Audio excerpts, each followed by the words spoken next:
আসসালামু আলাইকুম। কেমন আছেন সবাই? আশা করি ভালো আছেন। আমিও আলহামদুলিল্লাহ ভালো আছি।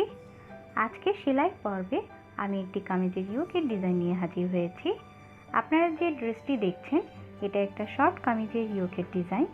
এই ইয়োকের ডিজাইনটি আমি কিভাবে ড্রয়িং করেছি এবং কিভাবে সেলাই করেছি ও কি কাপড়ের উপর সেলাই করেছি তা পুরোটাই দেখিয়ে দিয়েছি এই ভিডিওতে।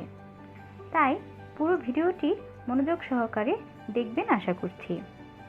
তার আগে একটি কথা বলে নিচ্ছি, যারা আমার চ্যানেলটি নতুন দেখছেন তারা প্লিজ আমার চ্যানেলটি সাবস্ক্রাইব করবেন, আর যারা অলরেডি সাবস্ক্রাইব করেছেন তাদেরকে জানাচ্ছি অসংখ্য অসংখ্য ধন্যবাদ। তাহলে চলুন কিভাবে আমি ড্রয়িংটি করেছি তা দেখে নেই। আমি এখানে 2 সেন্টিমিটার ডিস্টেন্সে 3টি দাগ দিয়ে নেব। প্রথম দাগটির পরের দাগটি হবে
আর অরেঞ্জ কালারের সুতো দিয়ে আমি কিন্তু সেলাই করছি।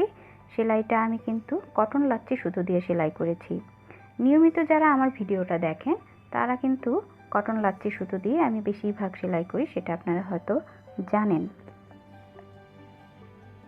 এই ফুলটি খুবই ইজি করা এবং খুব তাড়াতাড়ি করা হয়ে যায়, তাই আমার কাছে এই ফুলটি করতে খুব ভালো লাগে। আপনারা কিন্তু দেখেই বুঝতে পারবেন যে কি তাড়াতাড়ি এই ফুলটি করা যায়। আর আরেকটি কথা বলে নিচ্ছি, আমি যে ইয়োগটা সেলাই করেছি সেই ইয়োগটা কিন্তু ভয়েল কাপড়ের উপর সেলাই করেছি। আর এই কামিজটি কিন্তু আমি ভয়েল কাপড়ের উপরে তৈরি করেছি। এটা আমার মেয়ের জন্য শর্ট কামিজ হিসাবে তৈরি করেছি। আপনারা আপনাদের বেবিদের জন্য কিন্তু একটা কামিজ তৈরি করে এভাবে কিন্তু ইয়োগ সেলাই করে দিতে পারেন। ঠিক একইভাবে এই একই রকমভাবে ফুলগুলো আমি কিন্তু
আপনারা এই ডিজাইনটি দিয়ে আপনারা কিন্তু ড্রেসের ইয়োগ বা যে কোনো পার অথবা ওড়নার পার হিসাবে কিন্তু ডিজাইনটি ইউজ করতে পারেন।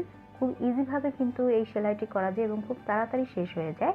তাই আমি যতটুকু ডিজাইন এঁকেছি ততটুকু ডিজাইন দিয়ে কিন্তু আপনারা শাড়ির পার অথবা ওড়নার পার বা ড্রেসের নিচে কামিজের যে পার সেই পারেও কিন্তু সেলাই করতে পারেন। আমার দ্বিতীয় লাইনটিও ফিল আপ করা হয়ে গিয়েছে। সেই সাথে আমি যতটুকু সেলাই দেখিয়ে দিয়েছি ততটুকু হয়তোবা আপনারা বুঝতে পেরেছেন। কামিজের মাঝখানে আমি কিন্তু ছোট ছোট এরকম লেজি টেজি ফুল করেছি। নিচের পার্টটা যে করেছি এই নিচের পার্টটি কিন্তু আমি টুকরো কাপড় কেটে তারপর করেছি। আর এই অ্যাপ্লিকের ডিজাইনটি দিয়ে আমি কিন্তু এর আগেও একটি ভিডিও তৈরি করেছিলাম। সেই ভিডিওর লিঙ্কটা আমি কিন্তু আই বাটনে দিয়ে দিব অথবা ডেসক্রিপশন লিঙ্কে দিয়ে দিব, আপনারা কিন্তু সেখান থেকে দেখে নিতে পারেন। আশা করি আজকের কাজটি আমি যেভাবে করেছি আপনারা বুঝতে পেরেছেন এবং ড্রয়িংটি যেভাবে করেছি সেটাও আপনারা বুঝতে পেরেছেন। যদি বুঝতে অসুবিধা হয় তাহলে আমাকে কিন্তু কমেন্ট সেকশনে যে কোনো কমেন্ট করতে পারেন। আর আমার কাজটি কিভাবে কেমন লেগেছে সেটার জন্য কিন্তু আপনারা আমাকে কমেন্ট সেকশনে জানাতে পারেন। আশা করি আজকের কাজটি আপনাদের ভালো লেগেছে। যদি ভালো লেগে থাকে তাহলে প্লিজ একটা লাইক দিবেন আর সাবস্ক্রাইব করে রাখবেন আমার চ্যানেলটি। পাশে থাকা বেল আইকনটি ক্লিক করে রাখবেন নতুন নতুন এমন ভিডিওর আপডেট পাওয়ার জন্য।